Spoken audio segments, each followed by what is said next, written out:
Motor sell এখন কি নিচ থেকে বাইর হচ্ছে না, কেউ নিয়ে আসতেছে, আমরা তো দেখিনি। ওইখানটা আমি গেলাম, বাইক নিয়ে গেলাম গরু দেখতে, দেখে ওইখানে বসলাম।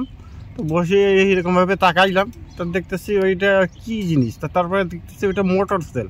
কিছুদিন আগে এই মোটর সেলের আরও অনেক কয়টা পাওয়া গেছে মাটির নিচ থেকে, না কোথা থেকে আসছে আমরা তা জানি না। কিন্তু লোকে দেখছিল, তারপর ফৌজিকে বলা হয়েছে, তারপর মাল থানাকে বলা হয়েছে।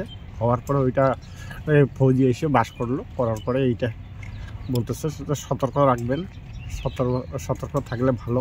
এই মোটর সেলটা কি এইভাবে থাকবে? এখন যদি পুলিশ যদি কিছু পদক্ষেপ না নেয় তাহলে তো এখন কি করা যায়। এটা তো এরকম দীর্ঘ লোক যে কাজ করছে, এখন তো ভয় তো থাকবেই। ভয় থাকার কোথায়? ওই সব জিনিস তো আবার মানুষের জিনিস না, ওইটা হচ্ছে ফৌজির জিনিস, মিলিটারির জিনিস।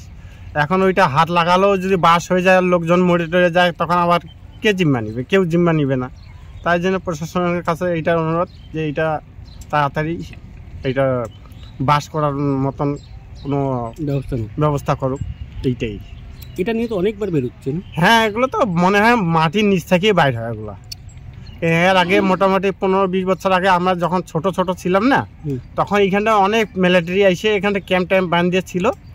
হয়তো ওরাই মানে মাটির নিচে ফেলায় রেখে চলে গেছে। তারপরে বন্যা আসার পরে ওইটা মাটি টাটি খুঁড়ার পরে যখন বাইরে হয়, তখন তো আবার ওগুলো সবাই বলে না যে আমরা বাইর করছি, কোনো জায়গায় ওই রেখে দেয়, ওইভাবেই আছে। টাওয়ারের উপরে কি করে গেল?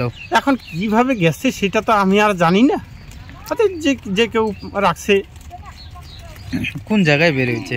ওইটা ঘিস নদী বলে এটা। আপনার নাম? আমার নাম সাইবুল রহমান। বাড়ি এই হিন্দি স্কুলে। কয়টা বের হলো এটা নিয়ে? এইটা নিয়ে মানে 4টা না 5টা বাড়িছে। 5টা বাড়িছে। কি চাচ্ছেন এখন এটা সরকার এটা তদন্ত করে দেখুক।